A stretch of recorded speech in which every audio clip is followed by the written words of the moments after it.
Assalamualaikum warahmatullahi wabarakatuh. Alhamdulillahirabbil alamin. Allahumma shalli wa sallim ala sayyidina Muhammad wa ala alihi wa ashabihi wa dzurriyyatihi wa ali baitihi wa ummati ajmain. Amma ba'du, fala haula wala quwwata illa billahil aliyyil azim. Kadang ada kalanya kita sudah meminta kepada Allah, kita sudah memberikan takwa kepada Allah, kita sudah memberikan amal soleh kepada Allah, kemudian kita iringi dengan doa kita, dengan keinginan kita, dengan hajat kita. Ada kalanya memang Allah Subhanahu wa taala tidak mengkabulkan keinginan kita.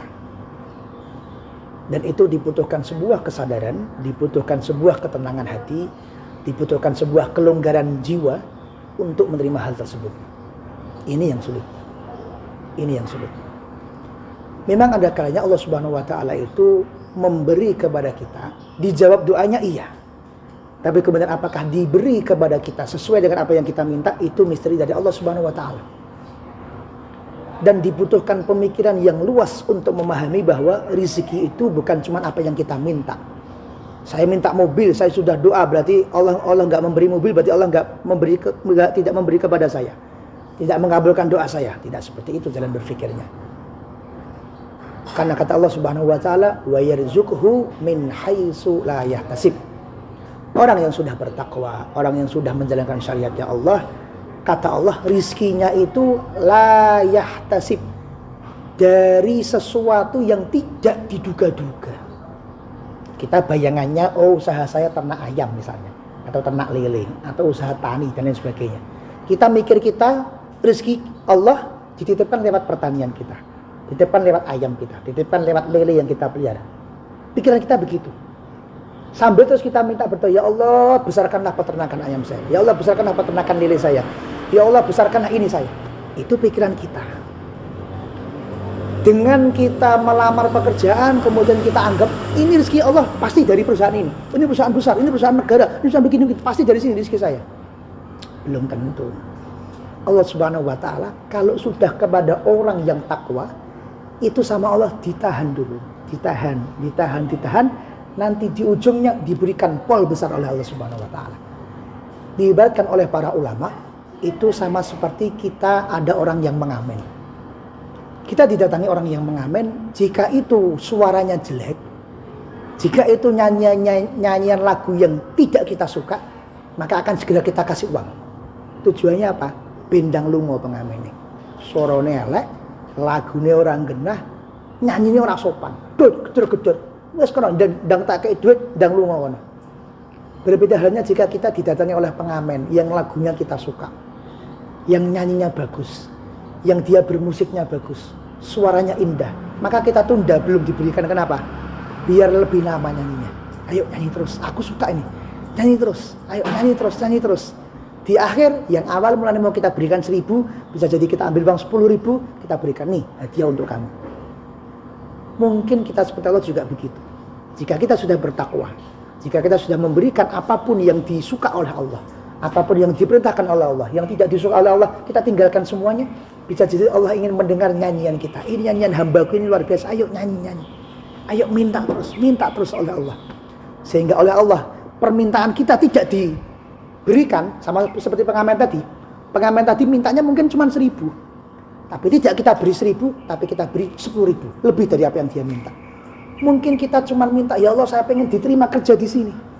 Tapi bisa jadi Allah, kamu semua perusahaan yang kamu tuju, saya buat semua menolak kamu. Kenapa? Karena kamu takdirkan menjadi orang yang punya usaha sendiri. Bisa jadi seperti itu. Atau kamu akan ditempatkan kepada tempat yang kamu akan nyaman di dalamnya, yang kamu akan dekat kepada Allah di dalamnya. Itu merupakan nikmat yang luar biasa yang tidak diberikan kepada hamba Allah yang lainnya. Orang non-muslim saja apabila mau memahami konsep ini, mereka akan sukses. Ada kisah orang sukses non-muslim dari Cina, yaitu Jack Ma. Suatu ketika dia muda, itu dia melamar ke semua perusahaan, ditolak semuanya. Di akhir dia melamar ke sebuah perusahaan dagang makanan cepat saji. Makanan cepat saji internasional, dia kemudian melamar di situ. Yang melamar ada 25 orang termasuk Jack Ma. Yang 24 diterima semuanya menjadi office boy. Ada yang menjadi office boy, ada yang menjadi satpam, ada yang menjadi pramusaji, ada yang menjadi koki dan lain sebagainya. Yang satu ditolak. Bayangkan, 25 pendaftar, 24 diterima, 1 ditolak. Siapa yang ditolak itu? Jack Ma. Akhirnya kemudian Jack Ma pulang, tidak stres. Hatinya tetap yakin kepada Tuhan yang dia yakini. Tidak stres, tetap mikir ini bagaimana. Akhirnya dia main ke warnet. Dia main ke tempat main game. Kemudian ketika di warnet itu dia kemudian mikir, ini kalau saya mau beli sesuatu kan harus datang ke tempatnya. Ini untuk orang-orang yang malas, ini mereka nggak jadi beli. Kenapa? Karena tempatnya jauh. Untuk orang-orang yang nggak mau ribet nggak jadi beli. Kenapa? Karena nek beli harus antri, nek beli harus panas-panasan, harus pakai bensin, harus mengeluarkan motor. Maka kemudian dia punya ide, bagaimana caranya ibu-ibu yang ada di rumah dari kamar bisa beli baju yang ada di butik. Bagaimana mas-mas mereka mau beli baju, mallnya rame, tapi dia bajunya bisa diantarkan dalam waktu yang cepat. Akhirnya dibuatlah toko online, sehingga Jack Ma memiliki toko online yang sahamnya, yang validitasnya terbesar di seluruh dunia. Akhirnya dia sekarang mengatakan, saya bersyukur kepada Tuhan yang dulu mentakdirkan saya untuk tidak diterima di gerai makanan tersebut. Kenapa? Karena kalau umpama dulu saya diterima, sampai sekarang, sampai saya tua, saya akan tetap menjadi office boy, tidak menjadi perusahaan yang besar seperti sekarang ini.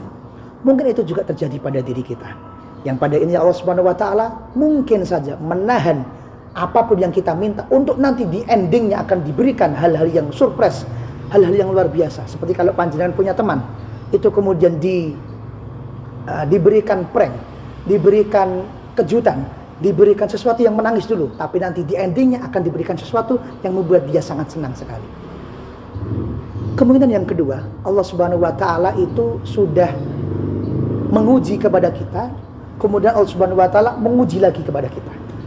Dalam kasus kita sudah diberikan oleh Allah kesempatan yang panjang, tapi tidak segera menuju kepada Allah Subhanahu wa Ta'ala.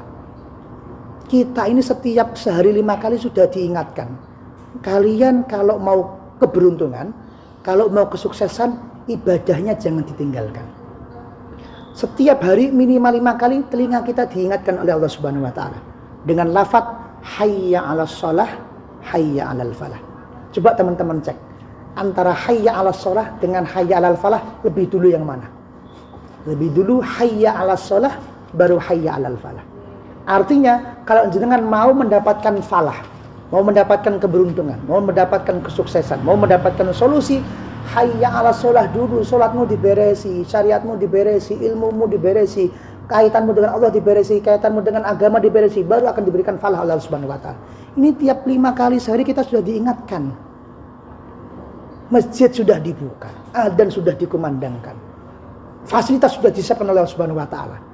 Kita kemudian tidak datang ke masjid, padahal mungkin rumahnya sebelah masjid. Maka Allah Subhanahu wa Ta'ala, orang ini akan dipaksa datang ke masjid. Kamu mas, daripada kamu capek, kamu kan kalau ke masjid jalan kaki capek toh, kamu saya datangkan ke masjid dengan cara dibopong, biar kamu gak capek. Gimana caranya? Dibopong, tak siapkan 4 orang, biar spesial, nanti keluargamu, orang-orangmu, tetangga-tetanggamu, saya datangkan untuk melihat kamu ke masjid. Dan kamu gak usah capek-capek, kamu nanti diangkat oleh 4 orang. Keadaan apa itu? Yaitu keadaan kita meninggal dunia. Apakah kita menunggu seperti itu baru kita menuju kepada Allah Subhanahu wa Ta'ala? Apakah mau menunggu seperti itu baru kita menuju kepada Allah Subhanahu wa Ta'ala? Ibarat saya di lantai 1, kemudian ada bos saya di lantai 2. Saya kemudian nyapu. Saya nyapu kemudian sambil mendengarkan headset, sambil mendengarkan handsfree. Kemudian di situ saya mendengarkan lagu. Yang lagu tersebut saya sukai sehingga kemudian lagunya asyik sekali. Saya nyapu sambil asyik mendengarkan lagu. Dari atas juragan saya, bos saya memanggil saya, Ahmad Rifai, Ahmad Rifai. Dipanggil tidak mengo. Akhirnya oleh bos saya diambil uang di kantongannya, ambil uang 10.000. Kemudian dibuntel, kemudian di tokok-tokok, kemudian dilempar kepada saya. Tujuannya apa? Tujuannya biar saya madep ke atas. Siapa ini yang ngasih uang? Kan begitu. Tapi begitu saya nyapu, ada uang jatuh di depan saya ambil uangnya, saya nggak melihat siapa yang memberi. Bos saya kemudian lagi 10.000 kok orang mengo, kasih 50.000, diuntel-untel, lempar lagi. Saya lihat ada uang jatuh, uangnya saya ambil, tidak melihat siapa yang memberi. 100.000, dilempar lagi, uangnya saya ambil, tidak melihat siapa yang memberi.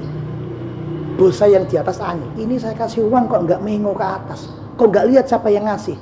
Akhirnya bos saya ngambil bunga, tapi sak pote, jimuk kembang sak pote. piar. Baru ketika dilempar pot kembang, saya baru lihat ke atas, sopo sing ngei kembang sak pote. Ini mungkin yang terjadi pada diri kita. Ketika kita dikasih rezeki, lupa sama Allah. Kasih rezeki lagi, lupa sama Allah. Kasih rezeki lagi, lupa sama Allah. Begitu dikasih musibah, piye to ya Allah? Allah maido, piye to dul ndek inget tak kei duit ora mengo, tak kei anak soleh ora mengo, tak kei rezeki lancar ora mengo, barang dikei mampet sithik mengo karo Allah.